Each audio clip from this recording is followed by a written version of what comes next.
Hello and welcome to Reality Recap, where I recap all of the trashiest reality shows.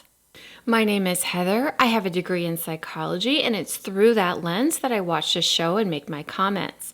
Some of my commentary is education-based, but it's important to recognize that I have not met with any of these people, and so anything that I say is simply an opinion. This channel is essentially just a little bit of education and a lot of snark, and in a nutshell, that's kind of what I'm offering here. So we're back with Ed and Liz, and they always do this with all the couples. They, have them act out. Okay, so pretend you're angry with one another. And with this couple, they know they're going to be able to use this picture, right? Because they're definitely going to get into at least one, maybe 9 fights. We don't know.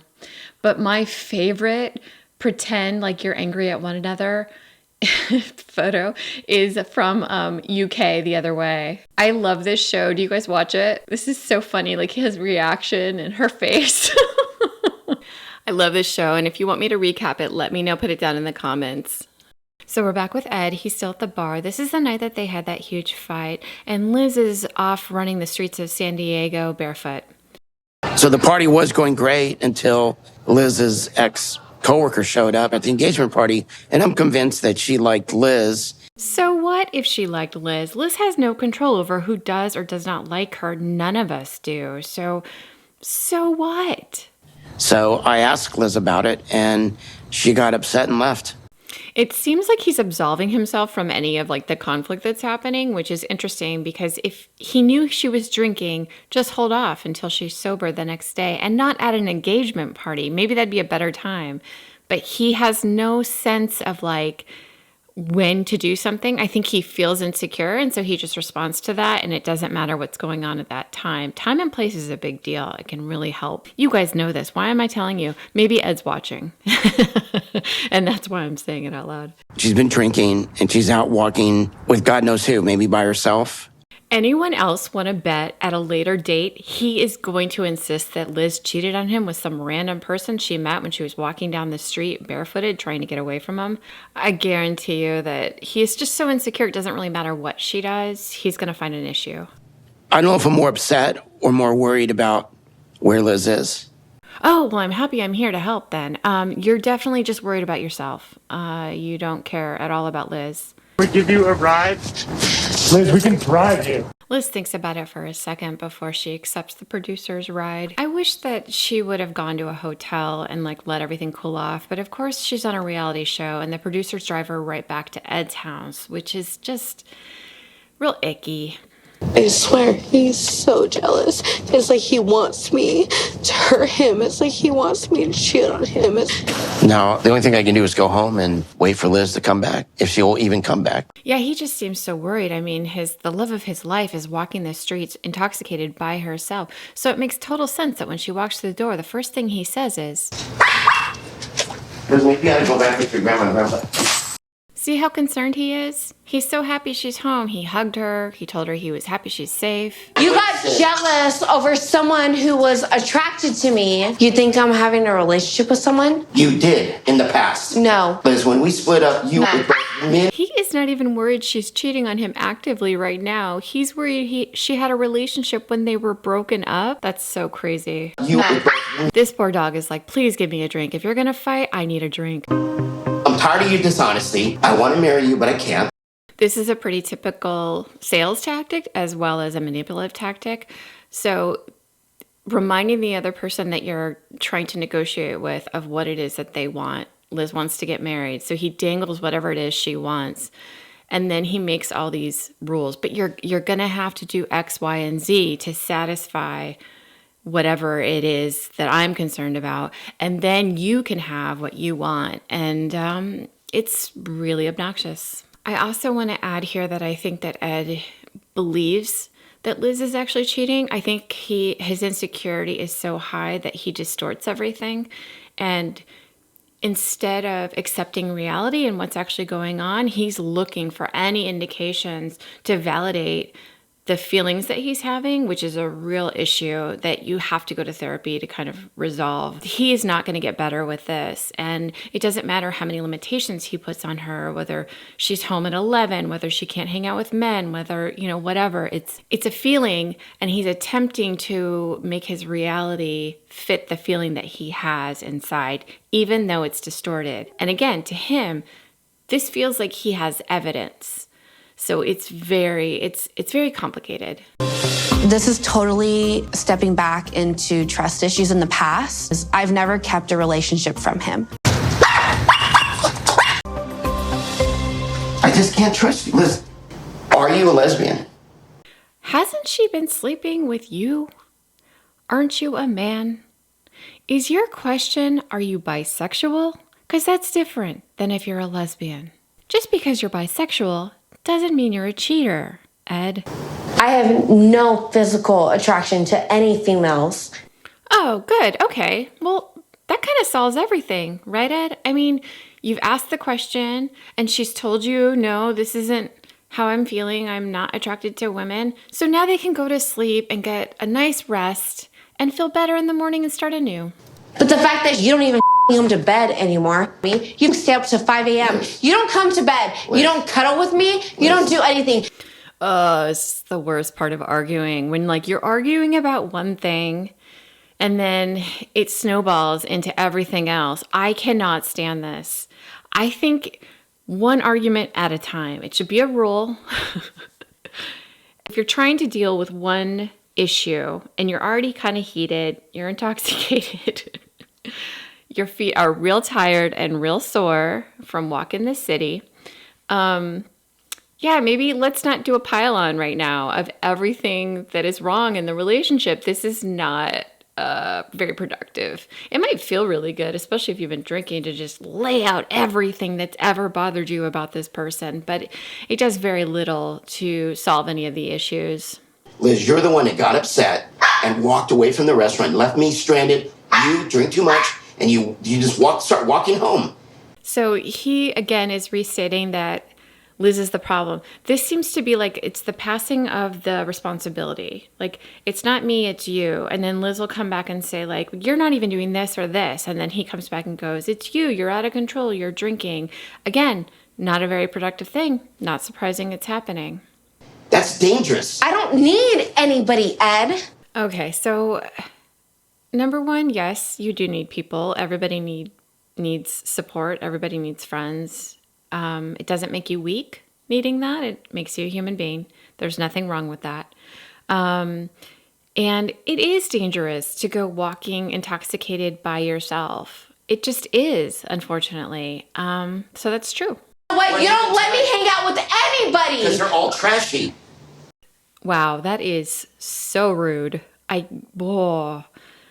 spent years in management to read people. Ed, you've been single for 20. He knows how to read people, and he knows how to tell who is skanky and who is not. Big Ed, skank department. Years, and I'm still teaching you how to kiss. You don't know anything. Liz, you're just mean. That is pretty mean, I have to say. Big Ed's going to act like the victim, and his energy is changing right now. He's starting to shift into I'm the calm one, and you're kind of the dysregulated one. You call me fat, you tell me I have a small whatever. Because you called me fat. I never Whoa, way below the belt there. Literally. That is awful. Nobody should be saying anything about genitalia or... That is really not nice. Jeez. I don't know what to say other than that is such a horrible thing to say to somebody. Really, really terrible. But it almost seems like, we're on to the next topic. Let's not sit on one. It makes no sense to go to the gym and then go to 7-Eleven and eat nachos. I don't eat. Chips are delicious, and they can be a great refuel after a very intense workout. This is such a specific thing, though.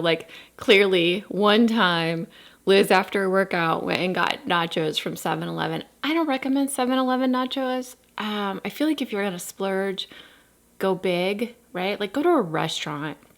Go to a Mexican restaurant. They live in San Diego. There are insanely good Mexican restaurants out there.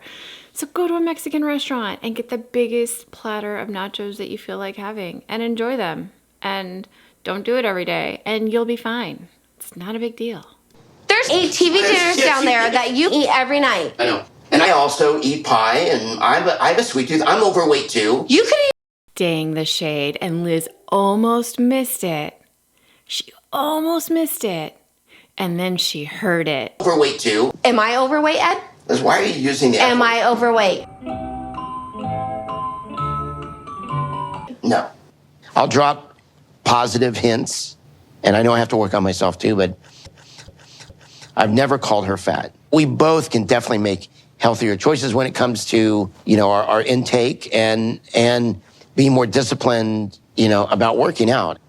Imagine someone who looks like this telling you that you need to lose weight. Why do you call me fat? Why do you make me insecure? Why, Ed? Why? You are Attracted showing to your skinny true girls. colors. She's just asking questions. There's nothing wrong with that. Done with you speaking over me. The expressions he's making are so condescending. Put my foot down and I can be a bitch. I don't like the terminology of being a bitch because what she's talking about is establishing boundaries and not being spoken over. And that's a level of respect that you should have in a relationship. It doesn't make you a bitch because you're standing up for yourself. I feel like that language is used to quiet women, to make them more submissive, I guess is the word that I'm looking for. A healthy person wants you to have boundaries, wants you to feel respected. As we know, Big Ed is really insecure, so he's not trying to create a healthy relationship. He's trying to make himself feel secure in a relationship. And if he has to tear someone apart to create that, he will do that. Stop it. Stop it. You're drunk. You need to figure stuff out. We don't need any time apart, Yes, Ed. we do. No. I think his time aparts are his way of reestablishing control and compliance with Liz. And she knows he's going to go out and talk to all these sugar babies who don't want him either, but maybe want to have a fun night out. And he makes it appear as if they're interested in him. It's funny how social media can look one way and reality is different. I wish that she had actually watched the dates that he went on The Single Life, because I think she would have seen what a colossal nightmare he is to deal with. I love you. I want to marry you, but until I get every single question answered, I'm not going to marry you. So this is back to the circular arguments that they have. They're back on this again. She's already answered this question. I'm not going to marry What's you. your question? Were you in a physical relationship with her? Yes or no? Never. Okay, so third time this question has been asked and answered. So now they can go to sleep and have a good night rest, and everything's going to be fine in the morning because it's been resolved. I will find out. I'm not attracted to any woman. Liz, I don't care. This conversation's over. Go sleep it off. Toward hell, Ed. I'm over it. So Liz finally goes to sleep, and Ed sits at the dining room table with all of her jewelry going through it, which is interesting. Did he demand it back? Everybody told me if you stay with her, you're going to be miserable for the rest of your life. The thing that he doesn't acknowledge is that his part in any of this. And if you were in a fight with your significant other and you went to sleep and you could hear them speaking to a TV crew about what was going on in the relationship, how much self-control would it take to not come back out? And he knows Liz doesn't have it, so Liz is going to be right back out there for round 3 of the evening. Daughter, my mom, Rich, and The thing is, we don't know what happened with the daughter and the mom. But what we saw with Rich is that he still wanted to be friends with Ed, and Ed didn't want to be friends with him. So it's hard to trust anything that Ed says. It's all sort of distorted and built for his own narrative of innocence. Ed goes on to say that Liz is controlling and he can't have any friends, and there's all these people that he can't see. And I kind of think it's BS, but maybe it's true. you threw a $13,000 ring in a bush. You are dumb. I'm dumb. Okay, I would be so ticked off at this. But of course, we know that she didn't throw it into a bush. She put it on a producer's phone and it bounced off into a bush. I guarantee you someone from the crew picked it up. I guarantee you the ring's not gone. But yeah, that would be very frustrating. I would not be happy about that. I don't know that calling her dumb is the best strategy, but that would be very frustrating. You're not getting anything. You're out of my life. That I'm innocent in this, and I'm so sorry that you're insecure. Thank so you. you want me to leave? No. I'm gone tomorrow. God, I do want her to leave. Please be gone tomorrow. We see in the previews that they are continuing fighting in the next episode. They. That's it for this week, guys. Thanks for watching. Have a wonderful week. See you soon.